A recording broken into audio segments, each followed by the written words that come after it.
Welcome to my spicy hot.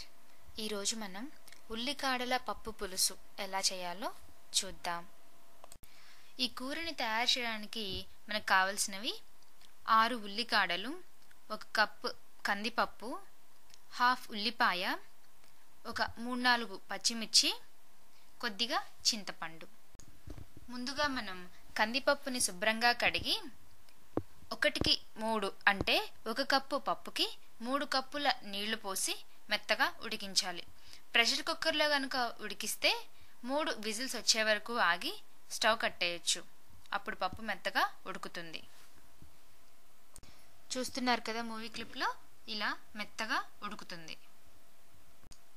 ఇప్పుడు మనం ఉల్లికాడల్ని ఇలా మీడియం సైజ్ ముక్కలుగా తరిగి పెట్టుకోవాలి. అలాగే ఉల్లిపాయని పచ్చిమిర్చిని కూడా నిలువు చీలికలుగా కోసుకుని పెట్టుకోవాలి.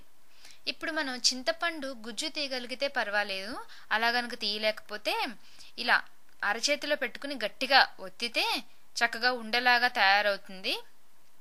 ఈ ఉండని మనం పప్పులో ఆపల్లానే వేసేస్తే పప్పు ఈ ఉండలోని గుజ్జంతా లాక్కుంటుంది. ఆ వేడికి చింతపండు ఉడుకుతుంది వేడికి, అప్పుడు దాని గుజ్జంతా పప్పులోకి వచ్చేస్తుంది. పప్పు మనం పూర్తిగా అయిపోయింది, కూర పూర్తిగా అయిపోయింది అనుకున్నప్పుడు ఆ చింతపండు ఉండని తీసి పడేయచ్చు.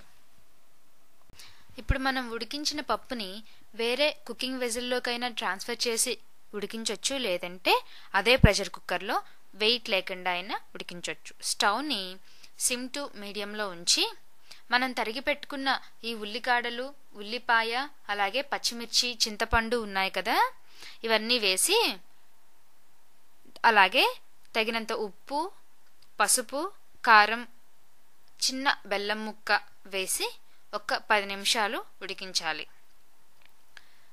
ఈ పప్పు మరీ జోరుగా ఉండకూడదు, అలానే టైట్గా కూడా ఉండకూడదు. మామూలు పప్పుల కంటే కొంచెం జోరుగా ఉండాలి. మనం పప్పుకి ఇంకా ఉడికిస్తున్నాం కాబట్టి ఇంకా ఉడికిస్తే గట్టి పడిపోతుంది. అందుకనేసి 1 గ్లాస్ నీళ్లు పోసేసి మూత పెట్టేసి ఉడికిస్తే పప్పు ఈ 10 నిమిషాల్లో చిక్కబడుతుంది. అలాగే ముక్కలు ఉడుకుతాయి. అలాగే ఈ పసుపు, కారం, ఉప్పు ఉన్నాయి కదా, ఇవన్నీ పప్పు చక్కగా పట్టి మంచి టేస్ట్ వస్తుంది. ఒక 10 మినిట్స్ మనం ఉడికించి స్టవ్ ఆఫ్ చేస్తే గనక పప్పు రెడీ అవుతుంది. ఇప్పుడు మనం తాలింపు వేస్తే పప్పు అయిపోయింది. ఇప్పుడు మనం తాలింపు కోసం వేరే ఫ్రైయింగ్ ప్యాన్లో 1 టేబుల్ స్పూన్ ఆయిల్ వేసి వేడి చేయాలి. ఆయిల్ వేడెక్కాక దాంట్లో చితిపిన ఒక 3 వెల్లుల్లి గర్భాలు వేసి కొద్దిగా వేయించాలి. వెల్లుల్లి గర్భాలు వేగినాక తాలింపు కోసం ఒక 1/2 టీ స్పూన్ జీలకర్ర, 1/2 టీ స్పూన్ ఆవాలు, అలాగే కొద్దిగా మెంతులు, 2 ఎండుమిర్చి ఇలా మధ్యలోకి తుంపి తాలింపులో వేసి వేయించాలి. ఈ ఆవాలు చిటపట్లాడుతున్నప్పుడు తాలింపు ఏగినట్టు అర్థం.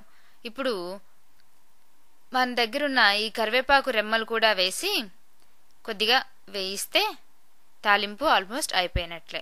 ఇప్పుడు కరివేపాకు రెమ్మలేసాక ఎక్కువ వేయించకూడదు, కరివేపాకు ఊరికే ఎగుతుంది. ఒక 2 సెకండ్స్ అలా వేయించేసి దాంట్లో ఇంగువ పొడి కొద్దిగా జల్లితే మంచి సువాసన వస్తుంది. ఇంగువ జల్లినా కూడా ఎక్కువ వేయించక్కర్లే. ఇంగువ జల్లి ఒక 2 సెకండ్స్ అలా వేయించేసి స్టవ్ ఆఫ్ చేసి ఇప్పుడు తాలింపుని మనం పప్పులో కలిపేసుకోవాలి. ఇలా చూస్తున్నారు కదా మూవీ క్లిప్లో, ఇలా పప్పులో కలిపేసి ఒకసారి గరిటెతో పైకి కిందకి తిప్పారంటే మన పప్పు రెడీ అయిపోయినట్లేనండి. ఇలా చూస్తున్నారు కదా. ఈ ఉల్లికాడల పప్పు పులుసు మన వేరే ఇతర పప్పుల కంటే కొంచెం డిఫరెంట్గా ఉంటుంది. చూడటానికి కొద్దిగా లూజ్గా ఉంటుంది. పప్పు ఉండినప్పుడు లూజ్గా ఉన్నా కానీ తర్వాతకి అంటే ఒక 2 అవర్స్కి అలా కొంచెం పప్పు బిగుసుకుంటుంది. సో ఉండినప్పుడు లూజ్గున్నా పర్వాలేదు. తర్వాత మనం మామూలుగా పప్పుల్లో బెల్లం వేసుకోం, కానీ ఇది పప్పు అని చెప్పం, పులుసు అని చెప్పం. ఉల్లికాడల పప్పు పులుసు కాబట్టి దీంట్లో ఒక చిన్న బెల్లం ముక్క వేస్తాం. అసలు మనం బెల్లం వేసినట్లు కూడా తెలియదు. ఆ టేస్ట్ చాలా బాగుంటుంది. మనం ఓవరాల్గా చెప్పాలంటే ఈ పప్పు చాలా టేస్టీగా ఉంటుంది. అన్నంలో నెయ్యి వేసుకుని ఈ పప్పు వేసుకుంటే సూపర్. తర్వాత చపాతీస్ కూడా ఈ పప్పు చాలా బాగుంటుంది. మరి ఈ కర్రీని మీరు కూడా ట్రై చేస్తారు కదూ. మరి నా వీడియోని, నా వంటని ఎంజాయ్ చేశారనుకుంటాను.